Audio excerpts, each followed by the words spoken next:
কক্সবাজারের মহেশখালীর পাহাড়ে দুর্ধর্ষ অভিযান পরিচালনা করেছে কোস্টগার্ড। অভিযানে দেশীয় আগ্নেয়াস্ত্র, গোলাবারুদ ও তৈরির সরঞ্জামাদি সহ অস্ত্র তৈরির কারিগর আটক।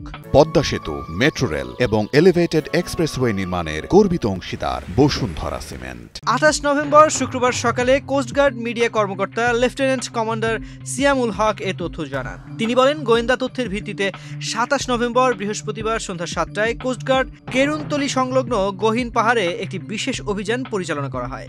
অভিযান চলাকালীন উক্ত এলাকা থেকে দুটি দেশীয় আগ্নেয়াস্ত্র, 8 রাউন্ড তাজা গোলা, 4 রাউন্ড ফাঁকা গোলা, 4 রাউন্ড তাজা কার্তুজ, 6 রাউন্ড ফাঁকা কার্তুজ, একটি দেশীয় অস্ত্র ও বিপুল পরিমাণে আগ্নেয়াস্ত্র তৈরির সরঞ্জামাদি সহ একজন আগ্নেয়াস্ত্র তৈরির কারিগরকে আটক করা হয়।